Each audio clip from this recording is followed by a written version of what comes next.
Welcome to another Sedaru Live.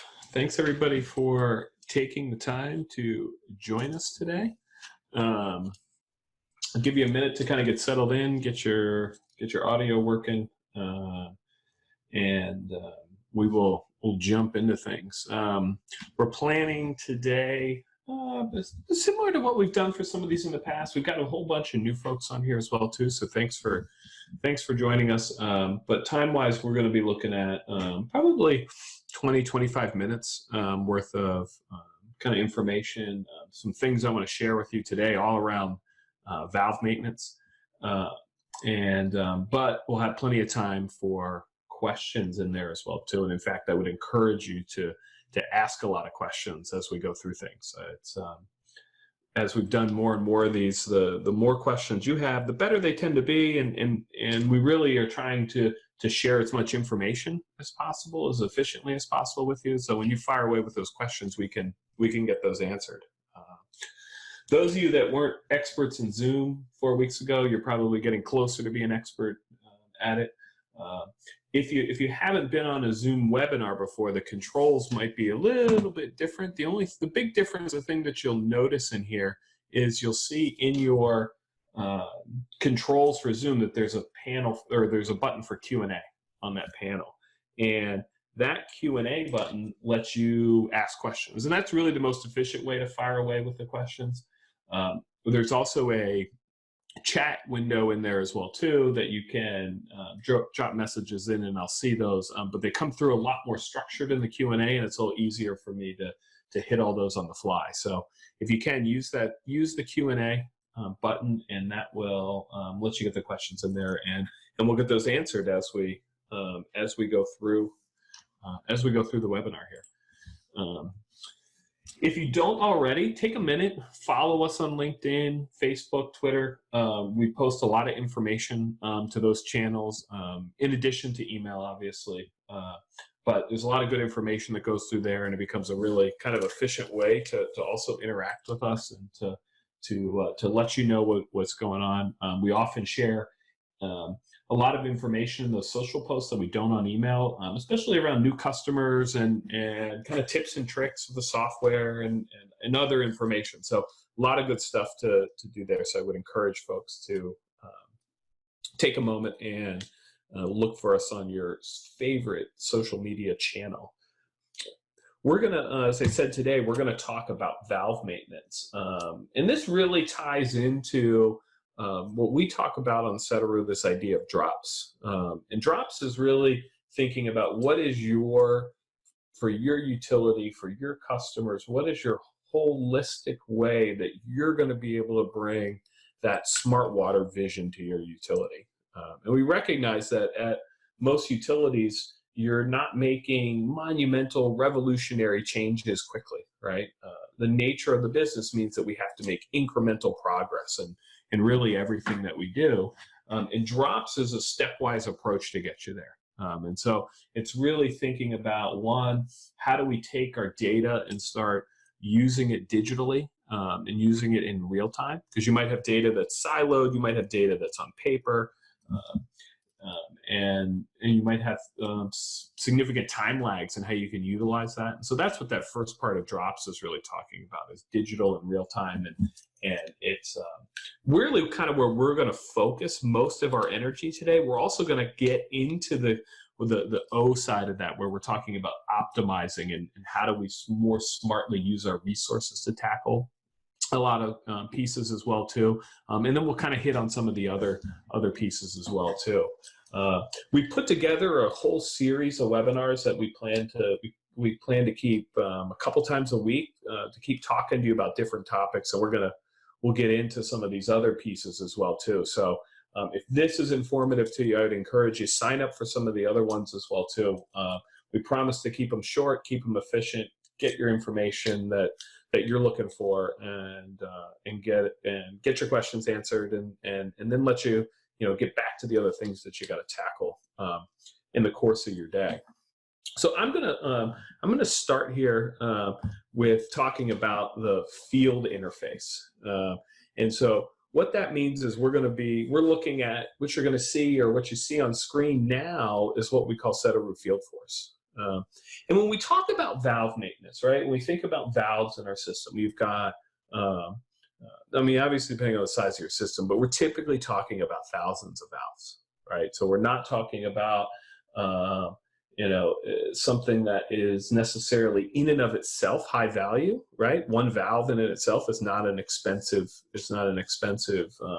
piece or an asset per se that you have to replace, but those thousands of valves are certainly an enormously expensive asset.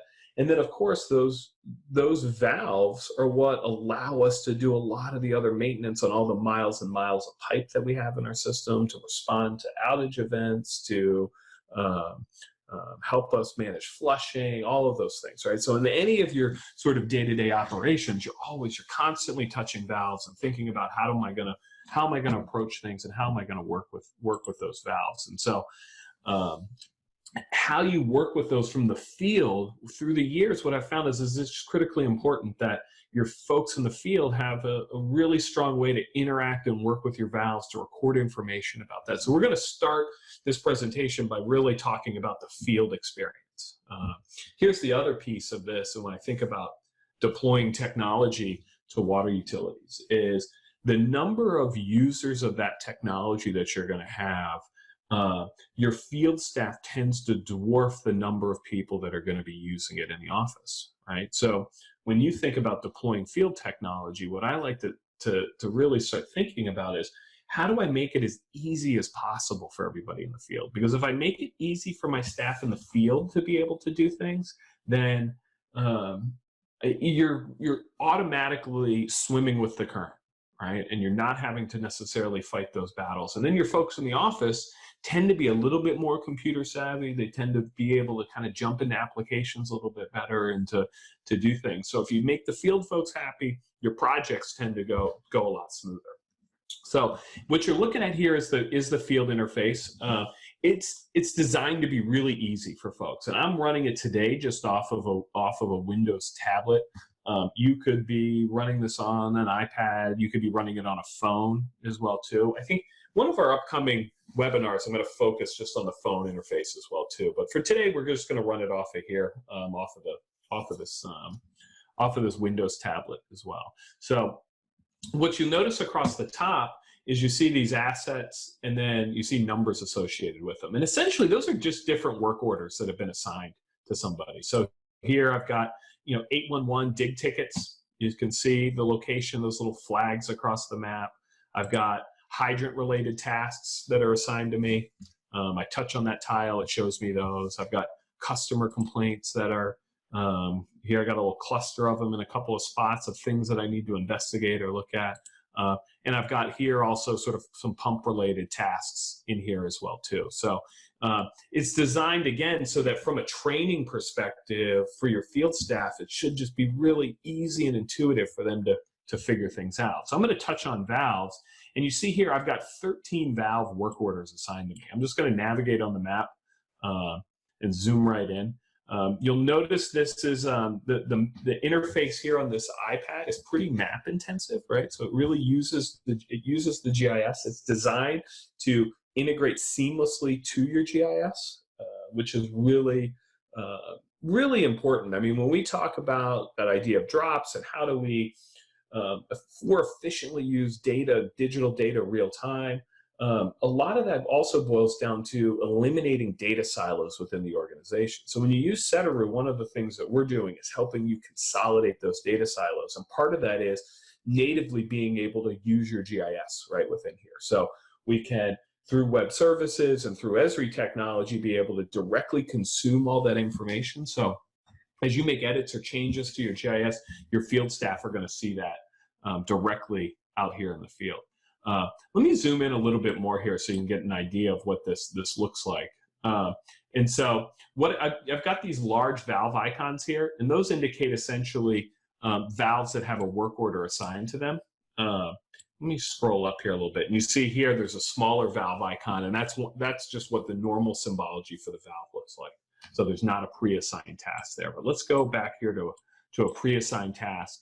And I also have the same listing over here on the right-hand side too. So if you wanted to navigate your work orders in a tabular view, and you can control the information you're displaying to the field staff there too. They can kind of do that from that right panel, or they can come right to the map. So I can come right here, I'll click on a particular item in here, and it's going to give me whatever information I want to collect about that particular valve. It is designed, again, to sort of pull all that information from the GIS. You might have lots of information about that valve. You might have very little information about that valve. It really doesn't matter. Whatever you have can be pulled right in here. And here I've got this valve exercise task that you can see right here was assigned back in March. So we want to go ahead and start that. So we're just going to go ahead and we would hit the start button to go ahead and start that valve exercise, right? So pretty self-explanatory in terms of how I would fill this out. It's up to you 100% in terms of what fields you want to have, what data you want to collect, how you want to manage all of those pieces. It's 100% configurable. So you have there's a whole library of existing forms that come with Sedaru, so you don't have to necessarily reinvent the wheel in terms of your work orders. You can sort of match it to your existing processes that you have, or you can use what's there as well too. Or most folks really end up with a hybrid, right? They'll kind of take some stuff that's there, and then they can configure it, or our implementation teams can configure that to meet your exact needs. So it's really up to you. But we'll go ahead and we'll fill this out. Try to make the filling out of these forms as simple as possible. One of the things you want to avoid with your field staff, if at all possible, is having them sitting there typing away, right? If they're spending their time typing away, you're typically not the most productive use of their time. So I come here, I hit this accessibility button. It's got a pick list for me to choose from, you know, and that's going to go ahead and that helps consolidate a lot of the information that you have, or standardize how you're collecting a lot of the information, so that you can very easily report on it. And I'll show you as well too kind of how you can use that for other kind of actionable information. So this valve's in an open position. It's a 6-inch valve. Let's go ahead and, you know, we'll punch in the turns for it. Say it's a 19 turns to get that 6-inch valve to close. And we'll come in here and then we can have sort of an overall status on it, right? So we say, okay, hey, it's a operable valve, looks pretty good, right? You can do that. You also have the ability within your valve exercising forms, or really any forms. So you can set up with Sedaru forms, you can, and on these work orders, you can put in some conditional logic and set up kind of different checks on things that can be useful, whether you're fixing a data entry problem, or I could here on this valve side of things, let's say we were only able to get 12 turns out of this valve. I put 12 turns in here. Now you'll notice what that did is it automatically populated here in the comments field for me that I had an issue with the valve in terms of size and turns conflict, right? So it's looking at the size of the valve, and then it's looking at the number of turns that we put in here, and then it's doing a calculation to basically say, based on the size of that valve, it looks like something might be off here.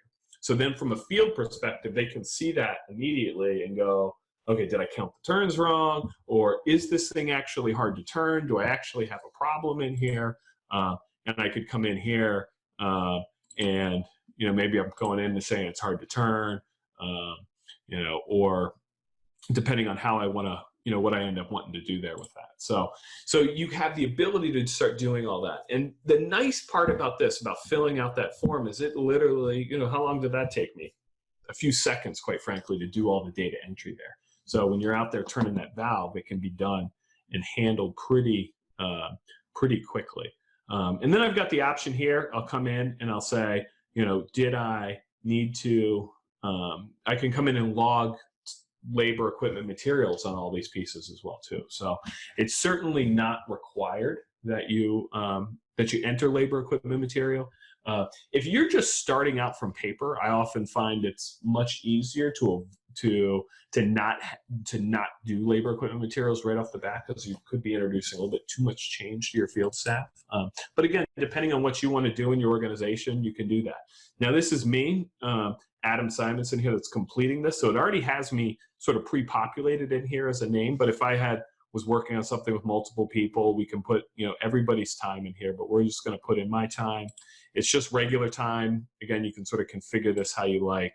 And we're going to say, I was here for, we'll say a half hour I was on this valve, right? So we'll put in half an hour of time, and then I'm going to go ahead and save that.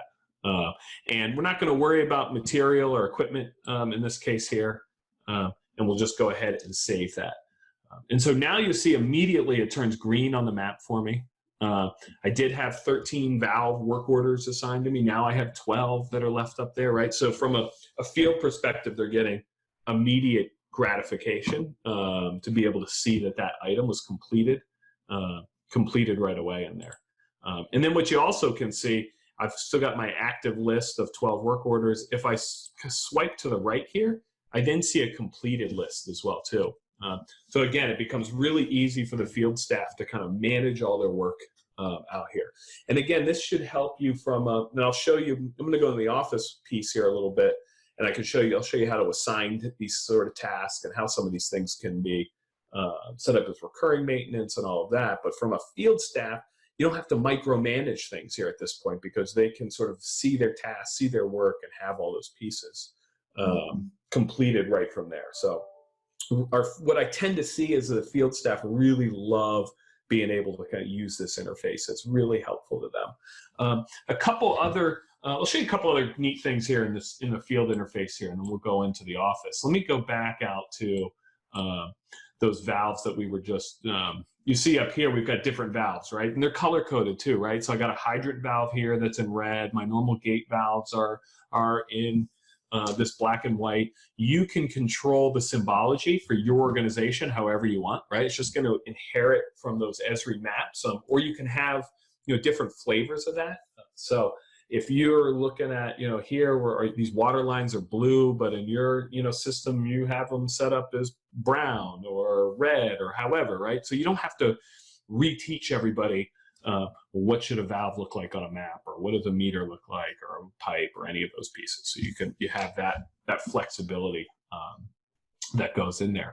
One of the things that I can do here too is I can just come right onto any asset that I have. So I'm just going to come here to this valve. Now there's no work order assigned on this valve, right? There's no tasks that have been assigned to me.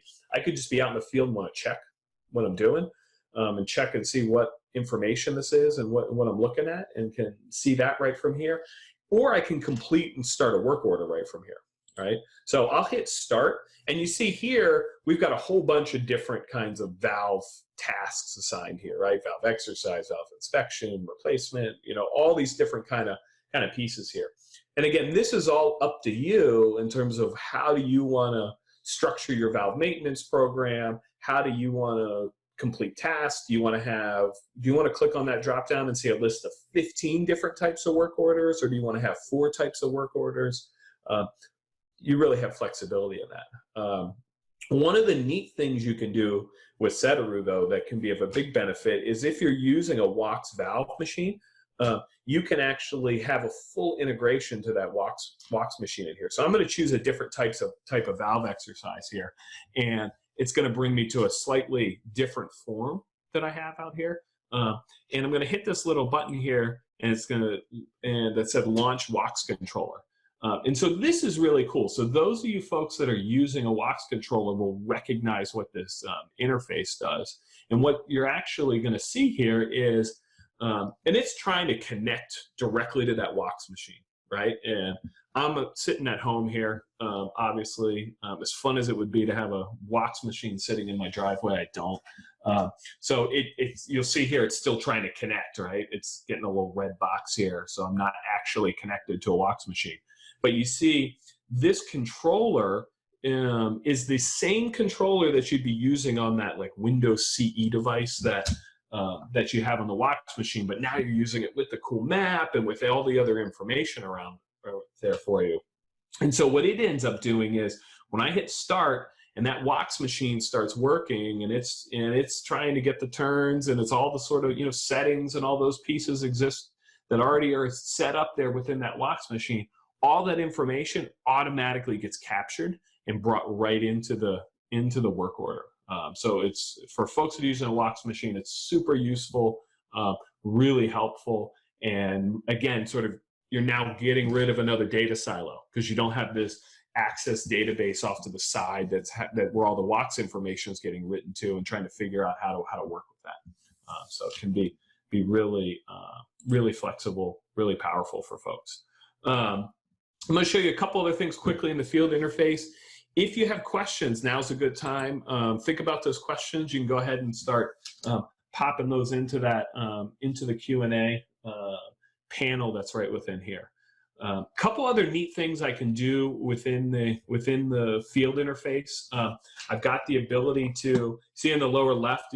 I can zoom right into my location. So I'm going to hit on that little piece there, and now it's going to go ahead and it's going to bring you and zoom you right into wherever you are right now, right? So I'm inside. I don't have a great GPS signal, so it's got me kind of out in the middle of the road here instead of sitting in my home office. But you can, that way it's always going to bring you right to where you need to be. If I want to get back to my work and find where I need to be, I could come in here. Let's get out of this form. I'll click on this hydrant tile, for example, and now it's going to bring me right back to where I was. And in this case, looking at hydrants, for example. I click back on my valve here, and you see the valve icon show up. If I double click on it, or double touch on it, it's going to also zoom the map right to my extents to see exactly where I am in a spot here. I also have the ability, and you can decide whether you want to do this and how you want to configure your system and those pieces, but you have the ability that you can also add assets directly from here. So if I'm looking at a valve, and let's say I've been said to say, hey, well, I want you to go exercise all these valves in a particular intersection, for example, I could come in and I can actually add an asset right from here. So I just touch on this little plus sign, and then it says basically to give me a location on the map where I would have that. And so it then would let me, and I'm not zoomed in right on it, but normally let me just go in and pop a valve right into those specific spots. And then I'd be able to work with that valve going forward, be able to complete tasks or activities against it. So it's really nice when your field application's the technology is not going to hold you back from being able to complete some of those work or task items directly in the field from there. You'll also notice here in the lower right-hand corner this little live button. And that allows me, it's telling me I'm connected and I'm working live essentially, but I also have the ability that I can work offline as well too. So if I lose cell connectivity or any of those pieces, I can go ahead and still complete that task. And it's going to upload it when I get connectivity back. And then I also have the option of being able to work completely offline, where it's going to download all the maps for me and be able to see. I could be offline for days and days if I wanted to. In this day and age, we usually encourage people to work in a connected environment that gives you stronger workflows.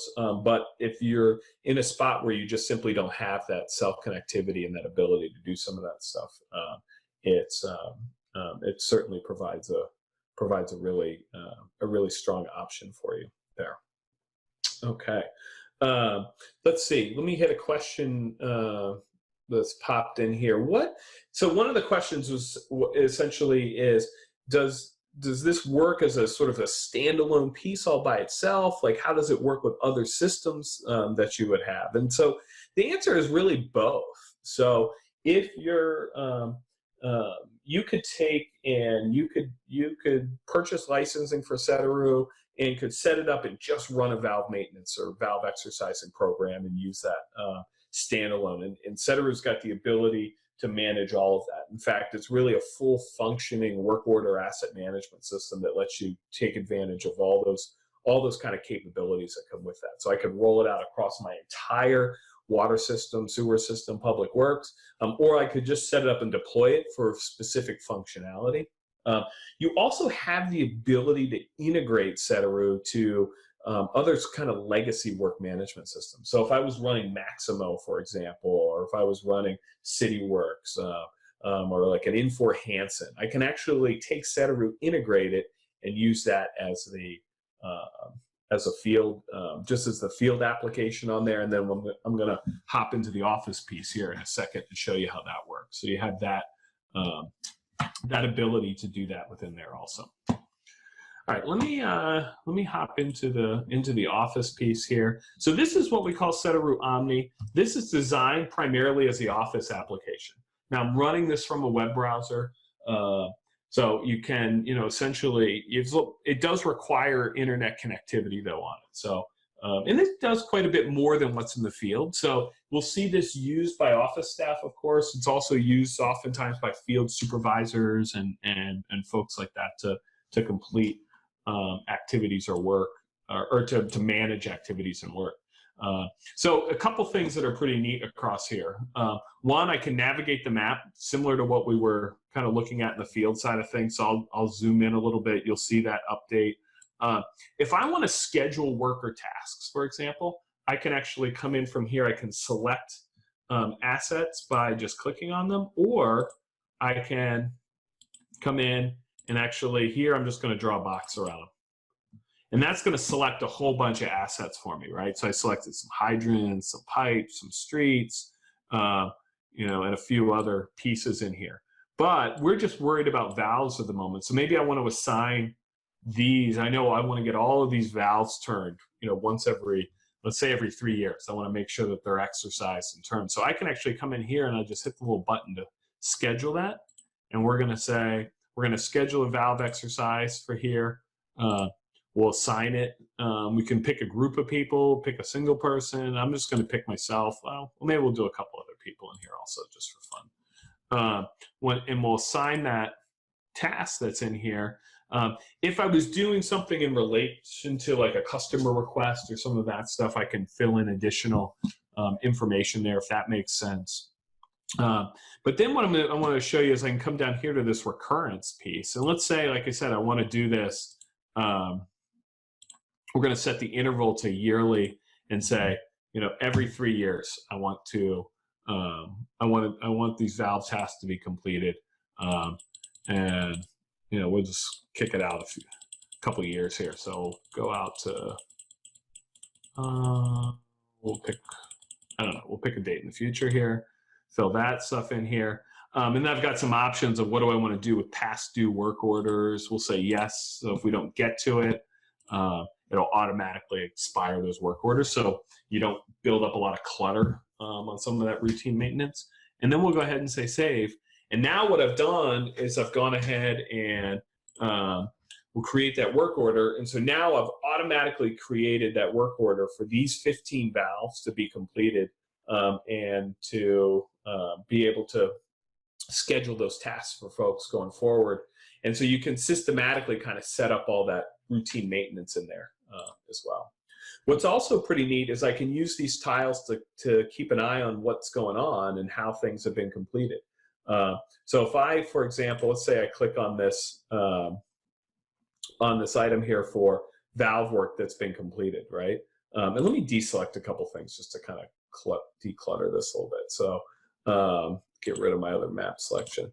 Let me click on this. And so now you see all these blue valve icons are showing me all the valve work that's been completed this year.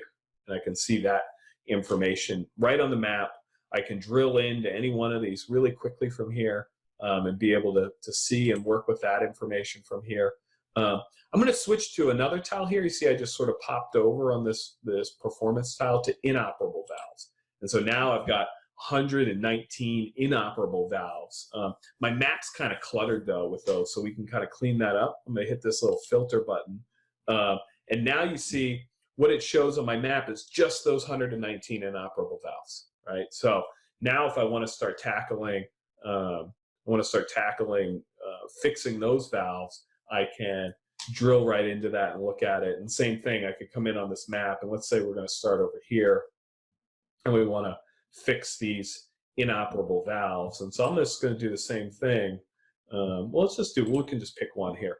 I can come in here, I can take a look at it and then say, I want to go ahead and here we're going to actually schedule a repair, right? Because it's an inoperable valve.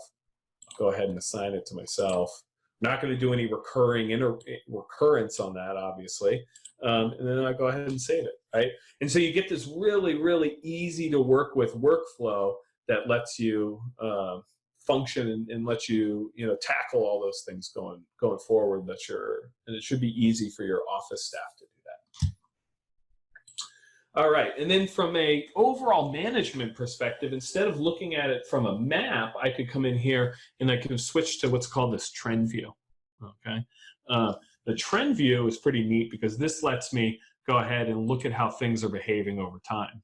I'll go back here to this work completed, and I'm just going to take this tile, I'm going to drag it down in here, and then it's showing me now work that's been completed in the last year. And let's just zoom in on, I'm just going to zoom in on this map. We can see a little bit better.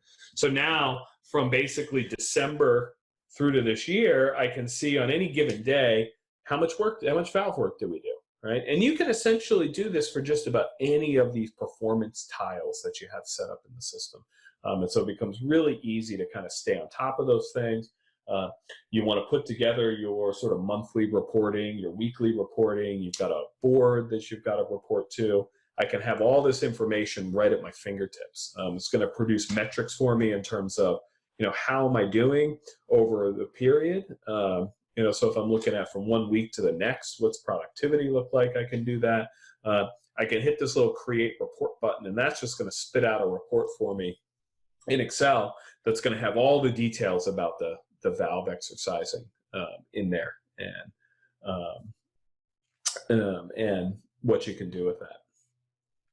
Let's see. So we're getting close to the end of our time here. So a good time to get any of those questions in there. I'm sure I did not explain all of this stuff perfectly in here. So questions and thoughts that you have, certainly get those questions in here. I'll show you a couple other kind of quick pieces in here. As we go and look at any of the valves, and again, sort of talking to that GIS piece of things, I can come in here and we'll pick one of these valves to look at. I'll touch on this. Let me clear this out here real quick. And I see this valve and I can click on it and I can see whatever information I have show up in here. And again, this is where we're natively able to just pull all that information right from the GIS. And you can control what you're going to see in there. And so it's designed to take your GIS and whatever status you have it in to be able to pull it in and use it and to work with directly from there. Let's see. One other question that came in here in terms of how can I see, so how does it all work in real time? And yeah, it does. I think there's a tile in here. Hang on, for work that's been recently completed. Oh, cool, right here. So I've got work that's recently completed. So we were just doing that turning of that valve there in the field application before. So I can do that. I click on that, and you see it centers my map right on it here. It tells me here was that valve exercise in there. I can see the data that came right in there. So here I see, only got 12 turns on it. There was a size turn conflict that was in it. I hit the little location thing up here. It's always going to zoom me right into it. So I can see exactly on the map what we're talking about and where you're working from. So it's very much designed to work in real time and to be able to quickly get you at all that information that you guys have or that are looking to get to. Well, good. I want to thank everybody for taking a half hour or so out of your day. I hope this was productive and you're able to get some information from it.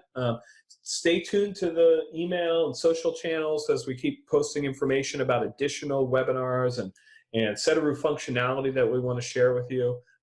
If you have ideas for other things you want to see in webinars, drop us a line. Let us know about that as well too.